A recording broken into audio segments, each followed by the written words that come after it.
Before I get started, everybody, I just want to give a huge shout out to everybody who has watched that Deskbot combo video that I posted a few weeks back, as well as everybody who has decided to leave a like on the video to help the video reach that 30 like goal.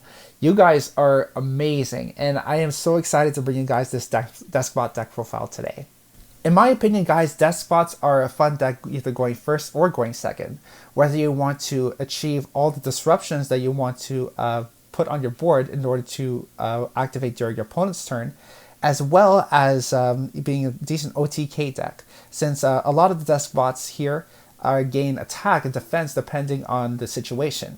Before I get started, if you guys enjoy deck profiles like this, then be sure to comment down below what deck profiles you guys would like to see. And as always, like the video, subscribe, and ring the bell for the latest updates. So with that being said, let's clear the desk for this Deskbot deck profile. To start things off, for the main deck monsters, I decided to run 2 copies of Deskbot 1. You could call this the floating tuner of your deck. If you special summon 2 or more machine monsters at the same time, whether it's through pendulum summon or machine duplication or with Aurora Dawn's effect, for example, you can special summon this card back from your graveyard. I also decided to run 3 copies of Deskbot 2. You have plenty of ways in this deck to special summon this card, so that way you can gain its searching ability for any of your Deskbots. And I also decided to run 3 copies of Deskbot 3. When this card is normal summoned, you can special summon any other Deskbot monster from your deck. Then after that, I run 1 copy of Deskbot 4. It doesn't really do that much when it comes to combos. I just like having the extra Deskbot, so that way I can use it, for example, for the synchro summon of F.A. Dawn Dragster or Naturia Beast, for example. Searchable off Deskbot 2 as well as Ancient Gear Box, just like all the other Deskbots that you have in the deck. Afterwards, 3 copies of Deskbot 5. If this card is a normal special summon, then you can target and destroy a spell or trap on the field. And what we really want to go for when it comes to Deskbot 5, its ability to special summon a monster back from the graveyard when it's destroyed.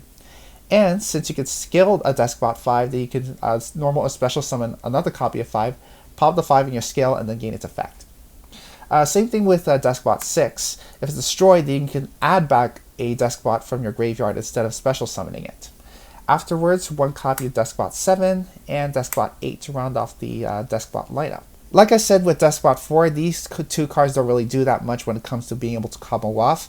I just like having the extra scales in order to perform my pendulum summon if I have to.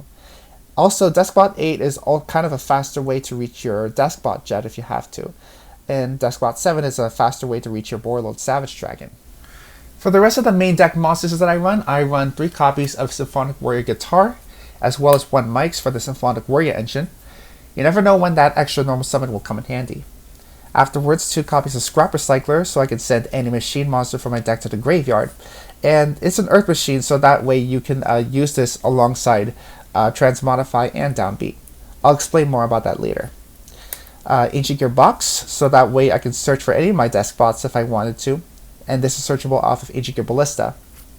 And finally, O-Lion, Jet Synchron, and Dragon Buster Destruction Sword for the extra deck lock. Since we are in fact playing Crystron Halqifibrax in this deck, then it shouldn't hurt to take advantage of both O-Lion and Jet Synchron. Next up, here are the spells. For my main deck, I run 3 copies of Called by the Grave. In my opinion, hand traps are still a thing, even though people have decided to actually main deck the Bureau nowadays. So I just want to make sure that my plays are more likely to go through. Then afterwards, 3 copies of Machine Duplication.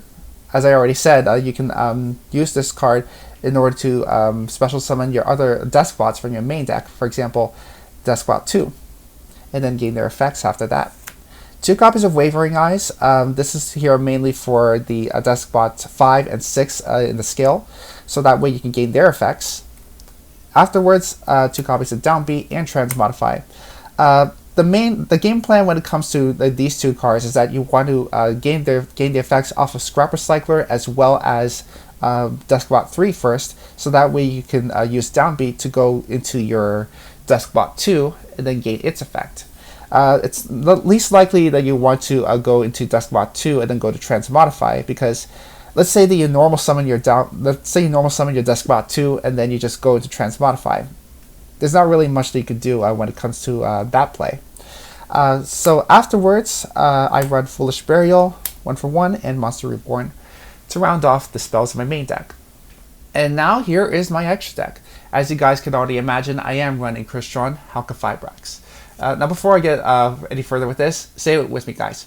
Halqifibrax. Got it? I think you do. Anyway, so yeah, this card lets you special summon level 3 or lower tuner from your deck. And it has a neat tag out ability where you can tribute this, I think, and then you can special summon. No, actually, you can banish this card, and then you can special summon a tuner synchro from your extra deck, and it's treated as a synchro summon. That's pretty cool. Afterwards, 1 copy of Union Carrier in order to search for your Dragon Buster. After that, Ancient Gear Ballista, since your Deskbots are basically Earth machines, so you can make this fairly easily. Cleafort Genius, you can take advantage of its searching ability just as long as you special summon 2 or more machine monsters to the zones that it points to. Platinum Gadget, basically to unbreak your hand of a level 4 lower monster if you have to.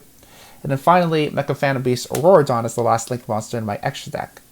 It special summons a bunch of tokens and you can make some pretty cool combos from there. Afterwards, 1 copy of Cyber Dragon Nova and Cyber Dragon Infinity. You do have your Deskbot 5s as well as mics in order to make this card. Actually, make Nova and then upgrade it to Infinity. You guys don't have to run this. I just like having an extra gate to go to.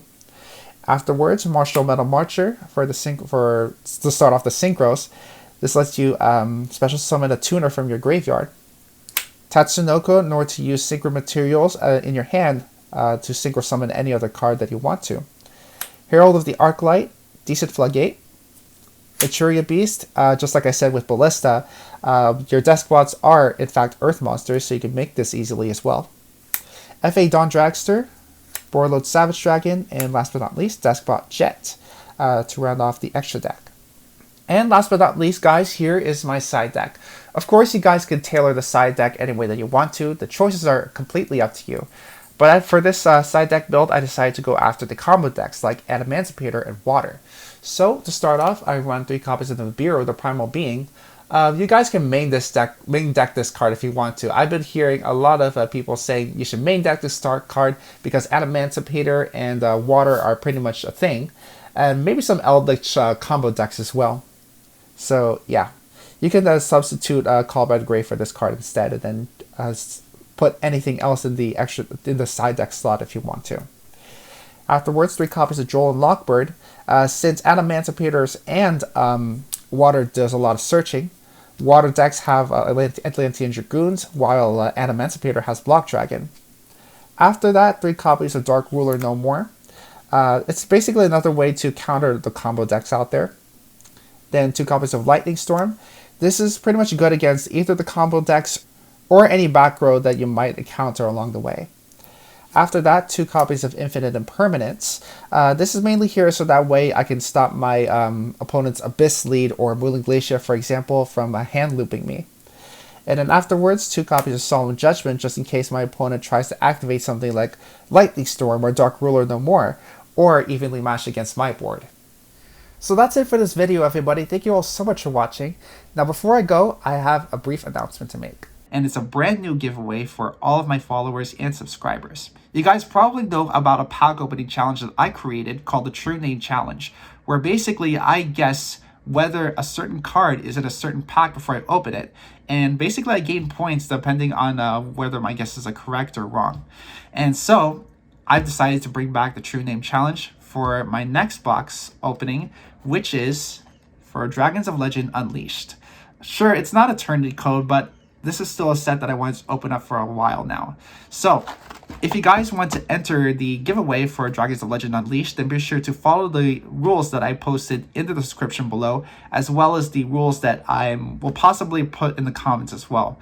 But like either way, be sure to follow the rules to enter, and be sure to tune in to my Dragons of Legend Unleashed True Name Challenge video to see if you won. So that's it from here, everybody. This has been the Mage of Ancients. Thanks for tuning in, and good luck.